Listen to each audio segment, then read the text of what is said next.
பிரியமானவர்களே, இயேசுவின் நாமத்தினால் உங்களை வாழ்த்துகிறேன். மனசுல எத்தனையோ யோசனை ஓடிட்டு இருக்குது. எந்த யோசனை நிலைநிற்க போதுன்னு யோசிச்சு இருக்கிறீங்களா? இன்றைக்கும் ஆண்டவருடைய ஆலோசனையின்படி உங்களுக்கு தேவனுடைய வார்த்தையை கொண்டு வருகிறேன். நீதிமொழிகள் 19வது அதிகாரம் 21வது வசனம், மனுஷனுடைய இருதயத்தின் எண்ணங்கள் அநேகம், ஆனாலும் கர்த்தருடைய யோசனையே நிலை நிற்கும். நிறைய நம்முடைய ஒரு விஷயத்தை எடுக்கிறோம், ஒரு காரியத்தை செய்யணும்னு முற்படுகிறோம். பல ஆப்ஷன்ஸ், பல வழிகள் வரும். நிறைய யோசித்து கொண்டே இருப்போம். எப்படி நடக்கும், எப்படி பண்ணலாம், என்ன மாதிரி பண்ணலாம், எல்லாம் இருக்கட்டுங்க. வசனம் சொல்லுகிறது, மனுஷனுடைய இருதயத்தின் எண்ணங்கள் அநேகம். இன்னைக்கு உங்க மனசுல ஓடிக்கொண்டிருக்கிறது, இந்த காரியத்தை பல வகையில முயற்சி செய்யறேன், யாரை கொண்டு செய்யலாம், யாரை அணுகலாம், என்ன பண்ணலாம்.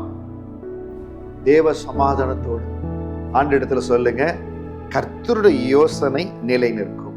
ஆண்டவரே, உங்க யோசனை நிலை நிற்கும்படியாய் நான் ரொம்ப பல இடங்கள்ல அலைந்து பல காரியங்களை செய்து பல இடத்துல ஓடாதபடி உங்க யோசனையின்படி என்னை நடத்துங்க ஆண்டவரே.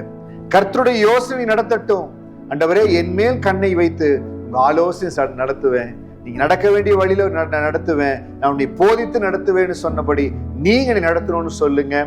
பல இடத்துல உங்க எண்ணங்கள் அலைபாய்ந்து கொண்டிருந்தது. பல வகையில போகணும்னு சொல்லி முயற்சி பண்றீங்க.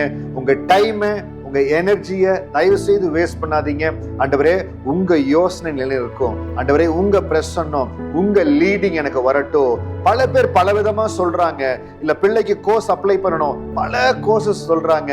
தேவ சமூகத்துல காத்துருங்க. ஆண்டவரே, உங்களுக்கு விருப்பமான என் பிள்ளைக்கு நீங்க என்ன கோர்ஸ் வச்சிருக்கிறீங்களோ ஆசீர்வாதமா கொடுங்க. பிள்ளைக்கு வரன் தேடுறீங்க, பல பேர் பல விதமா சொல்றாங்க.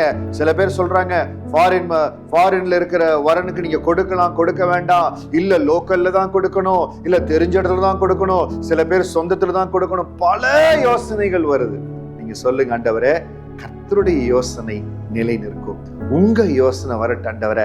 நீங்க யோசனையில் பெரியவர், செயலில் வல்லவர். உங்க யோசனை எங்க குடும்பத்தின் மத்தியில வரட்டும். எங்க யோசனை எல்லாம் நீங்க எடுங்க ஆண்டவரே.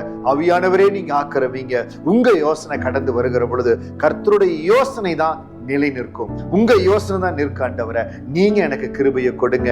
என் பிள்ளைக்கு நல்ல வாழ்க்கை அமையும் ஆண்டவரே. உங்க யோசனை இருக்கட்டும். நல்ல கோர்ஸ் எடுக்கணும் ஆண்டவரே. உங்க யோசனை இருக்கட்டும். வேலை மாற்றத்துக்காக ட்ரை பண்ணி கொண்டிருக்கிற பல யோசனைகள் கடந்து வருகிறது. கர்த்தாவே, உங்க யோசனை நிலைநிற்கட்டும். உங்க கரத்துல ஒப்பு கொடுக்கிற இந்த வார்த்தை உங்களுக்கு கடந்து வந்த பிறகு நிறைய ஆசிலேஷன், நிறைய காரியங்கள் மனசுல ஓடிட்டு இருந்தது. சமாதானமாய் நேர்த்தியான முடிவெடுக்கும்படியா தேவன் உங்களுக்கு நடத்துவாருங்க. இந்த வசனத்தை சொல்லி, ஆண்டவரே, நீதிமொழிகள் 19வது அதிகாரம் 21வது வசனத்தின்படி நிறைய யோசனைகள் இருதயத்தில் ஓடுது. ஆனால் கர்த்தருடைய யோசனை நிலைநிற்கும்படியா, கர்த்தரனை நடத்தும்படியா ஆவியானுடைய கரத்தில் ஒப்பு கொடுக்கிற நீங்க நடத்துங்க ஆண்டவரேன்னு சொல்லுகிற பொழுது திட்டமும் தெளிவுமாய் தெளிந்த நீரோடை போல ஆண்டவர் உங்களை நடத்துவார். சமாதானமா, கான்பிடண்டா நீங்க ஒரு முடிவெடுப்பீங்க. கர்த்தர் உங்களை ஆசீர்வதிப்பார். தெய்வீக கிருபையும் தேவ சமாதானமும் உங்களோடு இருக்கட்டும். கர்த்தர் உங்களை ஆசீர்வதிப்பார். God bless you. God bless you.